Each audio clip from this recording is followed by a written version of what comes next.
pag-uusapan natin ngayon umaga, ang death penalty. Binasura po, attorney, no, itong death penalty noong 1987, tapos binalik 1996, 9 years after. Tapos binasura na naman noong 2006, 10 years after. So parang every decade, we've been changing our minds. Bakit nga ba pabalik-balik ito? Parang talagang depende sa agos ng ng public opinion, no. Kasi nga nung 1987 nung ating constitution, yung pinasulong nating constitution after the Cory government. Sabi nga ng ating batas noon na pinagbabawal ang death penalty, pero maliban na lang kung itatakda ulit ng Kongreso sa kadahilan ng bunsod ng mga buktot na krimen. Ibig sabihin nun, heinous crimes. Basta't heinous crime, pwede pa rin ibalik ng Kongreso. Ganun nga ang ginawa. Doon nga sa sinabi mo, noong 1996, binalik nila at naglista pa sila ng napakadaming heinous crimes. Mga rape, kidnapping with homicide, murder, at saka plunder na rin. Yung mga nagdarambong ng malalaking perang gobyerno na more than 50 million, bitay rin dapat yan. More than 50 million, bitay na pala. Over 50 million, bitay dapat yun. Noong meron pa tayong death penalty. Pero yun, hindi pa ito bumabangga sa karapatan ng bawat tao para mabuhay. Sinasabi kasi ng konstitusyon natin, kailangan pahalagahan ng buhay ng bawat tao, bawat Pilipino. Hindi ba ito magiging inconsistent po sa pagbalik ng death penalty? Doesn't it go against each other? Parang kabalintunaan nga, no, Grace? Oo nga pero yun lang, kung titingnan natin ang batas, binibigyan ng leeway ang ating Kongreso na ibalik. Pero on that philosophical and moral level, kaya nga kung gusto mong pagbabago ang isang tao at naniniwala ka na meron naman kakayahan ng bawat isa sa atin na magmula sa masama, maging mabuti, talagang hindi ka papanig dyan sa death penalty. Pero nga, sapagkat nga nakikita natin, Grace, riding in tandem. Parang hindi masugpo-sugpo. Tapos sa mga CCTV natin, nakikita natin yung mga pag-commit ng krimen na nakita natin sa CCTV pero nahuli ba? So yung ganun, parang yung mga tao ngayon walang takot kasi. Sabi nga nila nung kampo nila Duterte. Pero sabi nga ng CBCP, walang takot pero ligyan natin ng takot na siguradong ang sistema ng ating justisya ay susulong. Doon lang okay na. Katulad ng bansang US, kung saan pinapahalagahan talaga nila ang karapatang pantao. I mean, human rights really in the US is more than any other country. Talagang sinusulong talaga ito ng bawat mamabatas. And yet, in different states, depending on the law, may death penalty. Oo nga. Ibig sabihin niyan na talagang hati ang paniniwala, hindi lang dito sa Pilipinas, kundi sa buong mundo. Hindi natin pwede gawin yun dito, attorney, na depende sa bawat state, wala tayong state. So, sabihin natin bawat region, at this region may death penalty, yung isang region walang death penalty. Pwede ba natin isulong yung katulad ng US or does our Constitution not have the footing for that? Ayan, wala. Hindi natin pwedeng ganyan.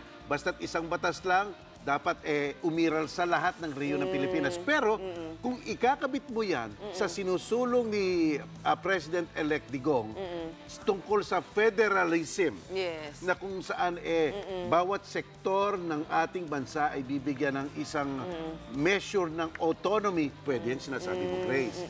Oo, kung magkaroon tayo ng federalism. Kaya nga siguro, baka nga yun ang sagot. Kung ayaw nyo, di tingnan natin ang bawat rehiyon kung gusto nila o hindi at sila na ang pagpasyahin natin. Pero mangyayari lamang yun kung may susulong yung federalism. Not under the current constitution and current government. Which means, Grace, babaguhin ang constitution, aamyendahan yan. Pero ano yan, alam mo, si Presidente Digong, ang goodwill niya ngayon, up here, ang taas. Kaya lahat ng sabihin niya, baka bigyan siya ng pagkakataong tuparin kahit na may mga oposisyon. Ang ating presumptive president ay tinatawag na the Punisher.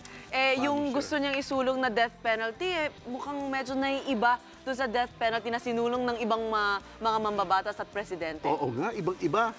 Double bikte.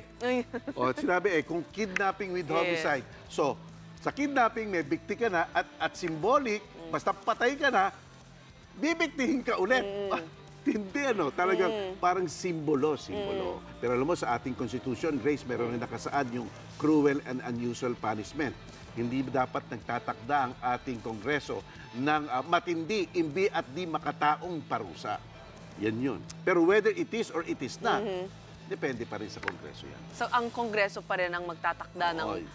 inhumane Correct. ways Oo. and means. Oo, pwede. Kapag naisabatas po yung death penalty ulit, pwede ba itong questionin o palitan ang paraan ng pagpatay? Sinasabi kasi ni The Punisher, bitay, double bitay pa. Oo nga. Pero pwede ba sabihin ng Congress, hindi na natin gagawing bitay or sabihin natin lethal injection? Lethal injection, oo, pwede naman gawin. Sapagkat kung napaka malupit, sobrang lupit at sobrang pambihira, di ba? Pwede rin sabihin ng Korte Suprema na iyon ay unconstitutional. Kaya hinay-hinay lang, lethal injection na lang. Patulugin na lang at habang tulog, siya ay kusumakabilang buhay na lang. Pwede ganon. Okay. Ayan. I see. Maraming salamat, Attorney. May natutunan na naman kami Matindi ang this ating morning. issue ngayon, death penalty. Kayo ba, Attorney? Sangayon po kayo sa death penalty? Personally. Personally. Di ako sang-ayon dyan. Sa tingin ko, patupad lang ang hustisya. May certainty lang na pupunta sila sa munting lupa. Matatakot yan. Alam mo sa munting lupa, nakapunta ka na, Grace? Yes. Ako, sobra yan. Mas masahol pa kung saan-saan. Ako, basta't mapunta ka sa pinaka sektor doon na mga malulupit na krimen, na mga kriminal. Ayaw mo talagang pumunta doon. Nako. Nakakatakot talaga yun. At the end of the day, talagang mahalaga, may tupad yung batas. Justice. Pero tingnan natin. Justisya. Tingnan natin si Mayor Duterte. Mayor Duterte kasi siyang bagong presidente. Ang paniniwala natin, nakikita niya ang kalawakan ng mga gusto ng ating taong bayan. Pero mukhang magiging mahirap, challenging para kay Mayor Digong na ibalik ang death penalty dahil kung ang Kongreso lalabanin siya dito, maybe his term will not be enough. Alam mo, makikita mo ngayon yung kabit-kabit na galaw ni Presidente Digong, ano? Kaya nakipagsapi na ang PDP laban sa nasyonalista. At siyempre, madami ring tatalon over the fence. Kaya kung makuha niya yung mga mambabatas na yan, shoot na yan. Tingnan natin. Be sure to come back. Use 5 everywhere. Copyright 2016.